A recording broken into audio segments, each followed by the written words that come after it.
Hello बच्चों, आज के इस वीडियो में हम पढ़ेंगे कक्षा चतुर्थ पाठ 11 पढ़क्कू की सूझ कविता।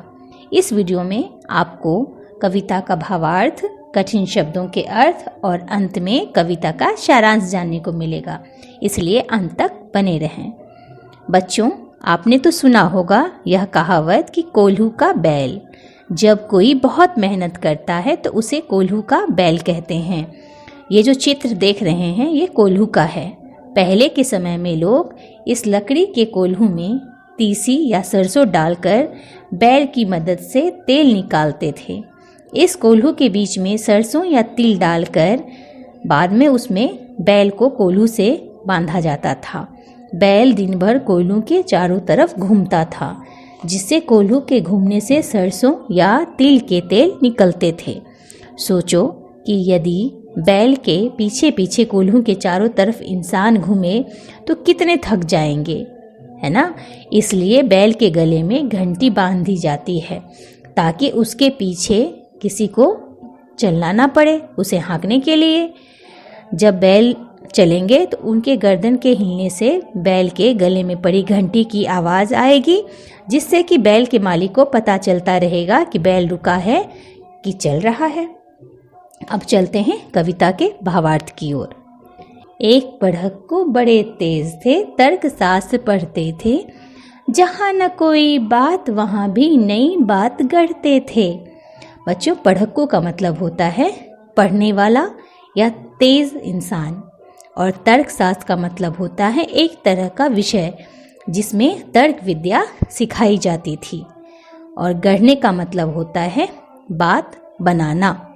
तो बच्चों, एक पढ़क्कू थे जो बहुत ही तेज थे, जो तर्कशास्त्र पढ़ते थे, और जहाँ कोई भी बात नहीं होती थी और वहाँ भी नई नई बात वो निकाल लिया करते थे, यानी बात बना लेते थे। एक रोज़ वे बड़े फिक्र में समझ कुछ नहीं पाए, बैल घूमता है कोल्हू में कैसे बिना चलाए। और एक रोज़ जो है वो फिक्र में यानी चिंता में पड़ गए कि उनके समझ में कुछ नहीं आ रहा था कि बैल कोल्हू में बिना चलाए कैसे घूमता है। यानी वो तो देख रहे थे कि बैल अपने आप कोल्हू में चल रहा है, तो वो कैसे अपने आप चल लेता है, कोई उसे चला नहीं रहा है तो। और इसी चिंता में वो कुछ समझ नहीं पा रहे थे कि ऐसा क्यों हो रहा है। कई दिनों तक रहे सोचते, मालिक बड़ा गजब है, सिखा बैल को रखा इसने निश्चय कोई ढब है। और कई दिनों तक वह यह सोचते रहे कि मालिक जो है इसका बड़ा ही कमाल का है। गजब मतलब कमाल का या विचित्र। निश्चय यानी पक्का या यकीनन, और ढब यानी तरकीब। तो इसमें वो बहुत दिन तक सोचते रहे जो मालिक जो है इसका वो बड़ा ही अजीब है, जो उसने सिखा सिखाया बैल, जो पहले जिसको कहते हैं ट्रेंड, सिखा सिखाया बैल को उसने रखा है, जिसमें निश्चय ज़रूर कोई ढब है यानी तरकीब है। तो इसमें निश्चय ही कोई तरकीब है, इसलिए तो ये अपने आप चल रहा है, सिखा सिखाया हुआ है तब तो।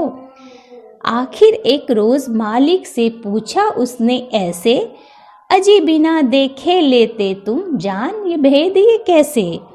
और आखिर यानी अंत में उसने एक रोज़ मालिक से पूछ ही लिया कि अजी तुम बिना देखे ये भेद यानी राज कैसे जान लेते हो। क्या राज था कि बैल अपने आप कैसे चल रहा है, या बैठा हुआ है, या सोया हुआ है, या चल रहा है। तो कोल्हू का यह बैल तुम्हारा चलता या अड़ता है, रहता है घूमता खड़ा हो या पागुड़ करता है।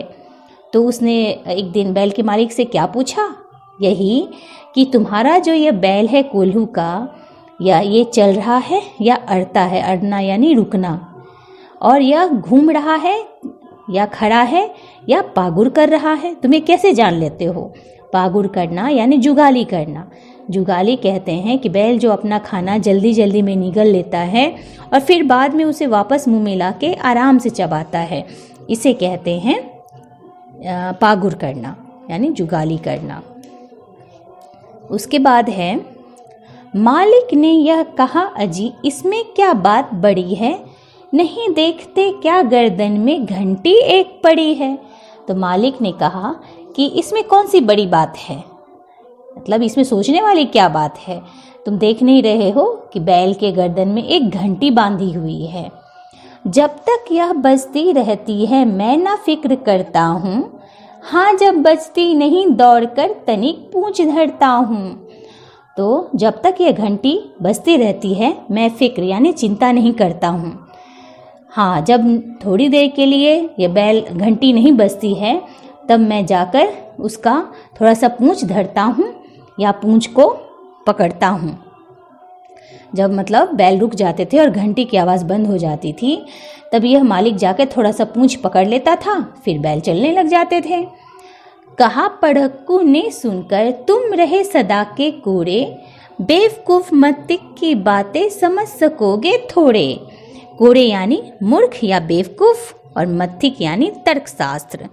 तो जब मालिक ने ऐसा कहा तो पढ़क्कू ने ऐसा सुनकर कहा तुम सदा के ही मूर्ख रहे, बेवकूफ़ रहे, तुम तर्कशास्त्र की बात थोड़ी ना समझ पाओगे, क्योंकि तर्कशास्त्र तो जो ज्ञानी लोग हैं, तेज तरार लोग हैं, वो पढ़ते हैं, लेकिन तुम तो मूर्ख हो, तुम्हारी यह बात नहीं समझ में आएगी। अगर किसी दिन बैल तुम्हारा सोच समझ अड़ जाए, चले नहीं बस खड़ा खड़ा गर्दन को खूब हिलाए। तो पढ़क्कू ने उससे कहा कि अगर किसी दिन तुम्हारा बैल सोच समझ कर अड़ जाए, यानी ये सोच ले कि क्या करना है तो क्या, और चले नहीं और बस खड़ा खड़ा गर्दन हिलाए, यानी बैल में यह समझदारी आ जाएगी कि मैं खड़े खड़े गर्दन हिलाऊंगा, घंटी बजता रहेगा और मेरा मालिक समझेगा कि मैं चल रहा हूँ। घंटी टुन टुन खूब बजेगी तुम न पास आओगे, मगर बूंद भर तेल सांझ तक भी क्या तुम पाओगे। यानी घंटी टुन टुन बजते रहेगी जब वो खड़े होके गर्दन हिलाएंगे और तुम पास नहीं आओगे, क्योंकि तुम्हें लगेगा कि बैल चल रहे हैं तभी तो गर्दन की घंटी बज रही है, मगर ऐसे में क्या होगा कि बैल तो चलेंगे नहीं और तुम्हारा सांस तक तुमको एक बूंद तेल भी नहीं मिलेगा। मालिक थोड़ा हंसा और बोला कि पढ़क्कू जाओ, सीखा है यह ज्ञान जहाँ पर वहीं इसे फैलाओ।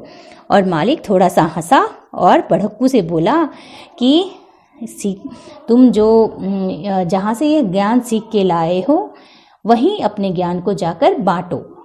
यहाँ सभी कुछ ठीक ठाक है, यह केवल माया है, बैल हमारा नहीं अभी तक मत्थिक पड़ पाया है। यानी यहाँ सब कुछ ठीक ठाक है और यह सब केवल माया है, यानी यह सब केवल तुम्हारी सोच है, और बैल जो है अभी तक तर्कशास्त्र नहीं पढ़ पाया है ना। माया यानी भ्रम है और ये सब तुम्हारी सोच है, तुम्हारा भ्रम है, और बैल जो अभी तक तर्कशास्त्र यानी तुम्हारी तरह तर्कशास्त्र या नहीं पढ़ पाया है, जो ये सब बातें समझ पाएगा। अब आते हैं इस कविता के सारांश की ओर। एक पढ़ने लिखने वाला व्यक्ति था जो तर्कशास्त्र पढ़ता था। जहाँ कोई बात नहीं होती थी वहाँ भी वह कोई न कोई बात बना लेता था। एक दिन वह इस चिंता में पड़ गया कि कोल्हू में बैल बिना चलाए कैसे चलता है और कैसे घूमता है। वह सोचने लगा कि ज़रूर उसके मालिक ने कोई तरकीब सिखा दी होगी। उसने यह बात बैल के मालिक से पूछा कि तुम बिना देखे कैसे समझ जाते हो कि कोल्हू में बैल चल रहा है या खड़ा हुआ है। तब मालिक ने जवाब दिया कि तुम बैल के गर्दन में पड़ी घंटी नहीं देख रहे हो। जब तक यह घंटी बजती रहती है तब तक मैं निश्चिंत रहता हूँ कि बैल चल रहा है, और जब घंटी से आवाज़ आनी बंद हो जाती है तब जाकर उसकी पूंछ पकड़ लेता हूँ। इस पर पढ़क्कू ने कहा कि तुम तो बिल्कुल बेवकूफ़ जैसी बातें कर रहे हो। ऐसा भी हो सकता है कि बैल खड़े खड़े गर्दन हिलाए, फिर तुम समझोगे कि बैल चल रहा है, लेकिन शाम तक एक बूंद तेल भी नहीं निकाल पाओगे तब। इस बात पर मालिक ने हंसकर कहा कि पढ़क्कू, जहाँ से तुमने यह ज्ञान सीखा है वहीं जाकर अपना ज्ञान बांटो। यहाँ पर सब सही चल रहा है क्योंकि मेरा बैल अभी तक तर्कशास्त्र नहीं पढ़ पाया है। तो बच्चों, यह था कविता का भावार्थ और सारांश। और इस कविता के कवि का नाम है रामधारी सिंह दिनकर।